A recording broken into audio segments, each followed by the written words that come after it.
Hello दोस्तों, कैसे हैं आप सभी को स्वागत है हमारे यूट्यूब चैनल टॉप स्टडी 19 में। दोस्तों, जैसा कि आप सभी जानते हैं कि हमने भूगोल की सीरीज स्टार्ट की है। भूगोल की सीरीज में आज हमारा पार्ट 2 है। हमने पार्ट 1 अपलोड कर दिया है। दोस्तों, आज हम पार्ट 2 में अक्षांश और देशांतर रेखाएं लेकर आए हैं आप सभी के लिए। दोस्तों, हम आप सभी को डीपली से डीपली जानकारी देने की कोशिश करते हैं। अगर हमारी वीडियो पसंद आए आपको, तो आप हमारी वीडियो को लाइक शेयर कमेंट जरूर करें और चैनल को सब्सक्राइब कर लें, जिससे कि आपको फ़ायदा ये होगा कि हम अगर कोई भी वीडियो अपलोड करेंगे तो उसका नोटिफिकेशन सबसे पहले आपके पास जाएगा। ठीक है फ्रेंड्स, चलिए ज़्यादा समय बर्बाद नहीं करते हुए वीडियो करते हैं स्टार्ट। दोस्तों, जैसा कि आज हम स्टार्ट करने वाले हैं अक्षांश और देशांत रेखाएं, तो शुरू करते हैं अक्षांश रेखाओं। ये अक्षांश रेखाएं क्या, इनका काम क्या होता है? अक्षांश रेखाएं दो स्थानों के बीच की दूरी ज्ञात करने में अक्षांश रेखाओं का प्रयोग होता है। ठीक है फ्रेंड्स, दो अक्षांश रेखाओं के बीच की दूरी को हम कटिबंध कहते हैं। जैसे फ्रेंड्स देखना, एक अक्षांश रेखा ये हो गई, एक अक्षांश रेखा ये हो गई, तो इनके बीच की जो दूरी होगी उनको हम कटिबंध कहते हैं। ठीक है फ्रेंड्स, देखना अक्षांश रेखाएं, अक्षांश रेखाओं की संख्या, अक्षांश रेखाओं की संख्या 179 होती है। वो क्यों होती है फ्रेंड्स, उसका रीज़न भी हम आपको बता देते हैं। ठीक है फ्रेंड्स, देखिए, जैसे कि 90 डिग्री हमारे इधर, यानी कि 90 इधर हैं और 90 इधर होते हैं, तो कुल मिला के ये 180 होनी चाहिए।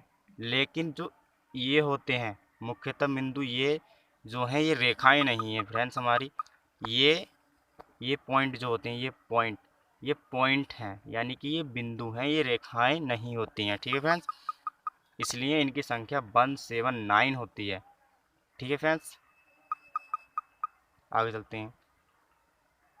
महान व्रत रेखा, यानी कि ये जो रेखाएं होती है इसको हम विषुवत रेखा भी कहते हैं, भूमध्य रेखा भी कह देते हैं, और महान व्रत रेखा भी कह देते हैं इसको। ठीक है फ्रेंड्स, और इसको 0 डिग्री अक्षांश रेखा भी कह देते हैं। तो आप सभी याद रखना कि इसके जो सब ये क्या है, इसके नाम है। तो ठीक है दोस्तों, अब जैसे कि ये है अक्षांश रेखाओं, सॉरी, सबसे बड़ी अक्षांश रेखा अगर आपसे क्वेश्चन पूछा जाए कि सबसे बड़ी अक्षांश रेखा कौन सी है, तो उसमें ऑप्शन आपके लिए भूमध्य रेखा भी हो सकता है, विषुवत रेखा भी हो सकता है, महान व्रत रेखा भी हो सकता है, और 0 डिग्री अक्षांश भी हो सकता है।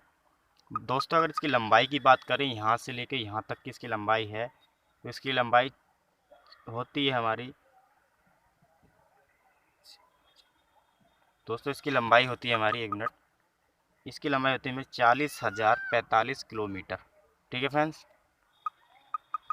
यानी कि ये जो लंबाई है इसकी, ये होती है इसकी 40,045 किलोमीटर। ठीक है फ्रेंड्स, आप इसको देख सकते हैं गूगल वगैरह पे कहीं पे भी डाल के, करेक्ट है। ठीक है फ्रेंड्स, इसकी यानी कि कम और बढ़ती हो सकती है, ये 45 भी दिखाता है, कहीं कहीं पर 75 भी होती है। ठीक है फ्रेंड्स, आप इन दोनों को याद रखना। अक्षांश रेखाओं के बीच की जो दूरी होती है वो हमारी दो दो कहीं कहीं पर 53 सही होती है, यानी कि 111 सही होती है, और कहीं कहीं पे फ्रेंड्स 111.13 सही मानी जाती है, यानी कि 111.13 सही मानी जाती है। यानी कि आप इन दोनों को याद रखना। ठीक है फ्रेंड्स, चलते हैं। ठीक है दोस्तों, 0 डिग्री अक्षांश से ध्रुवों की ओर जाने पर, ठीक है फ्रेंड्स, यानी कि 0 डिग्री अक्षांश से ध्रुवों की ओर जाने पर दिन व रात की अवधि बढ़ती है। दोस्तों, ये हमारे ध्रुव होते हैं, ये दक्षिणी ध्रुव हो गया, ये उत्तरी ध्रुव हो गया। अगर हम इनसे अगर हम इनसे और दोस्तों हम इनसे ध्रुवों की ओर चलते हैं, यानी कि हम इधर की साइड चले और इधर से इधर की साइड चले, तो फ्रेंड्स इसमें दिन और रात की अवधि क्या होती है, हमारी बढ़ती है। ठीक है फ्रेंड्स, जैसे 0 डिग्री अक्षांश रेखा से ध्रुवों की ओर जाने पर जैव विविधता में कमी आती है, यानी कि हम इस बिंदु से इधर की ओर जाएंगे तो जैव विविधता में क्या आएगी, इसकी कमी, और इधर से इधर को आएंगे तो भी इसकी जैव विविधता में कमी आती है। ठीक है फ्रेंड्स, अक्षांश रेखों से ध्रुवों की ओर जाने पर तापमान में कमी आती है, यानी कि यहाँ से आप इधर की साइड जाएंगे तो भी तापमान में कमी आएगी, और इधर से इधर आएंगे तो भी तापमान में क्या होगी फ्रेंड्स, हमारी कमी आएगी। दोस्तों, एक मुख्य क्वेश्चन होता है हमारा कि जो भारत है, वो भारत हमारा कहाँ स्थित है अक्षांश रेखा से, तो भारत उत्तरी अक्षांश में स्थित है। आप याद रखना कि भारत उत्तरी अक्षांश में स्थित है। ठीक है फ्रेंड्स, देखिए फ्रेंड्स, ये आ गई हमारी भूमध्य रेखा और यहाँ भारत के बीचों बीच से गुजरती है हमारे 23.5 डिग्री, यानी कि इसे कहते हैं हम कर्क रेखा। ठीक, इसके नीचे आती है हमारी मकर रेखा। ठीक है फ्रेंड्स, आप इसको भी याद रखना। आगे चलते हैं। विषुवत रेखा, विषुवत रेखा में ध्रुवों की ओर जाने पर, ठीक है फ्रेंड्स, विषुवत रेखा या भूमध्य रेखा से हम अक्षांशों की ओर जाते हैं। विषुवत रेखा से हम अक्षांशों की ओर जाते हैं, इधर की साइड में आते हैं, तो इनकी जो लंबाई होती है फ्रेंड्स वो कम होती जाती है। ठीक है फ्रेंड्स, कम होती जाती है। ठीक है, इनकी जो लंबाई होती है वो कम होती जाती है। जैसे कि आगे है, ध्रुवों पर 6 महीने का दिन व 6 महीने की रात होती है। तो दोस्तों आप इसको भी याद रखना कि ध्रुवों पर 6 महीने का दिन व 6 महीने की, ध्रुवों पर 6 महीने का दिन व 6 महीने की रात होती है, इसको याद रखना। चलते फ्रेंड्स आगे, देशांतर अक्षांश रेखाओं में बस फ्रेंड्स इतना ही, बहुत डीपली है, आप इसको सही तरीके से याद कर लेना। आगे देखते हैं देशांतर रेखा। 180 पूर्वी देशांतर तथा 180 पश्चिमी देशांतर रेखा एक ही है, यानी कि फ्रेंड्स जो हमारी बीच में ये रेखाएं होती हैं, ये रेखा और 180 पूर्वी देशांतर, यानी कि फ्रेंड्स ये पूर्वी देशांतर और पश्चिमी देशांतर जो रेखाएं हैं फ्रेंड्स वो एक ही रेखाएं होती है, वो डबल नहीं होती है। ठीक है फ्रेंड्स, इसीलिए इनकी संख्या 361 नहीं होकर 360 हो जाती है। ठीक है फ्रेंड्स, एक ही रेखा है जिसे अंतरराष्ट्रीय तिथि रेखा कहा जाता है। ठीक है फ्रेंड्स, जिसे अमेरिका के वाशिंगटन में 1884 ईस्वी में संपन्न इंटरनेशनल मेरिडियन कॉन्फ्रेंस में 180वें यामोत्तर को अंतरराष्ट्रीय रेखा घोषित कर दिया गया था। ठीक है फ्रेंड्स, इसको यामोत्तर रेखा भी बोल देते हैं, 180 डिग्री, 180 डिग्री देशांतर रेखा भी बोल देते हैं। ठीक है फ्रेंड्स, आगे देखते हैं। 182 पूर्वी देशांतर रेखा भारत के समीप, ठीक है फ्रेंड्स, भारत के समीप उत्तर प्रदेश के विंध्याचल शहर मिर्ज़ापुर से गुजरती है, जहां नैनी इलाहाबाद से गुजरती है। फ्रेंड्स, अगर ये नाम आपको तो मिलना ही है, अगर ये नहीं मिले, शहर पूछे तो शहर इसका विंध्याचल शहर का, यानी कि विंध्याचल शहर का मिर्ज़ापुर भी पूछ सकता है, आपको ये ऑप्शन में दे सकता है। दो देशांतर रेखाओं के बीच की दूरी कितनी होती है? 11.32, यानी कि 111.32 होती है। दोस्तों आपको ये ध्यान देना है कि 111.13 जो होती है वो देशांतर रेखाओं की संख्या होती है और 111 भी उन्हीं की ही होती है। ठीक है फ्रेंड्स, देशांतर रेखाओं की संख्या आपको बता दी है 360 होती है, 360 होती है। 180 इधर, 180 इधर, और जो बीच वाली रेखाएं होती हैं ये दोनों साइड से एक ही रेखा होती है, इसलिए ये 360 होती हैं।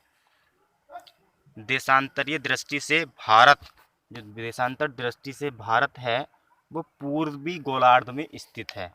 अक्षांतीय दृष्टि से उत्तरी गोलार्ध में है और देशांतरीय दृष्टि से पूर्वी गोलार्ध में, आपको याद रखना है। ठीक है फ्रेंड, अंतर्राष्ट्रीय समय, अंतर्राष्ट्रीय समय रेखा, अंतर्राष्ट्रीय समय रेखा, ठीक है फ्रेंड्स, अंतर्राष्ट्रीय समय रेखा भी इसको कहा जाता है, 180 डिग्री जो रेखा है हमारी।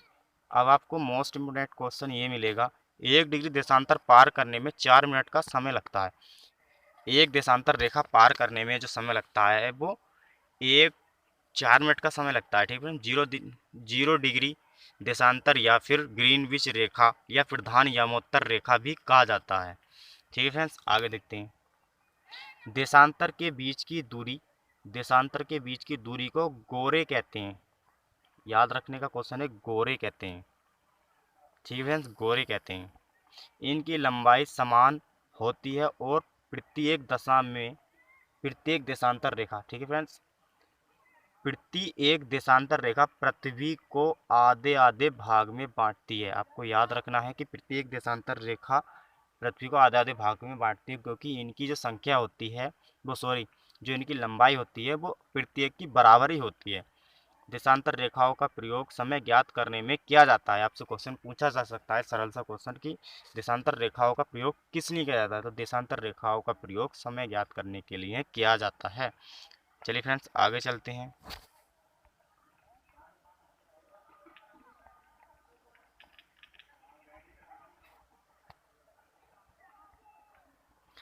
ठीक है फ्रेंड्स, अब देख लेते हैं 0 डिग्री देशांतर रेखा, या इसको ग्रीनविच रेखा भी कह देते हैं और प्रधान यामोत्तर रेखा भी कह देते हैं। यह रेखा लंदन के पास ग्रीनविच वेधशाला से होकर गुजरती है। ठीक है फ्रेंड्स, ठीक है फ्रेंड्स आगे देखते हैं। जो हमारी देशांतर रेखा है 0 डिग्री देशांतर रेखा, वो ग्रीनविच, ठीक है फ्रेंड्स, ग्रीनविच और नॉर्वेजियम, ब्रिटेन, फ्रांस, स्पेन, अल्जीरियम, ये बहुत सारे देश हैं, अंटार्कटिक महासागर आदि से होकर जो है ये गुजरती है। फ्रेंड्स आपको याद रखना है ये नाम, इनको इन नामों का आप स्क्रीनशॉट ले सकते हैं। ठीक है फ्रेंड्स, और सबसे मोस्ट इम्पोर्टेंट क्वेश्चन एक ये रहा आपके लिए, विश्व में सभी टाइम्स जोनों की संख्या कितनी होती है। दोस्तों सभी टाइम्स जोनों की संख्या 24 होती है। ठीक है फ्रेंड्स, चलिए फ्रेंड्स वीडियो को करते हैं समाप्त। अगर आप सभी को हमारी वीडियो पसंद आई हो तो वीडियो को लाइक शेयर ज़रूर करें और कमेंट भी ज़रूर करना। ठीक है फ्रेंड्स, चलिए फ्रेंड्स चलते हैं, मिलते हैं अगली वीडियो में। आप हमारे चैनल को सब्सक्राइब जरूर करें।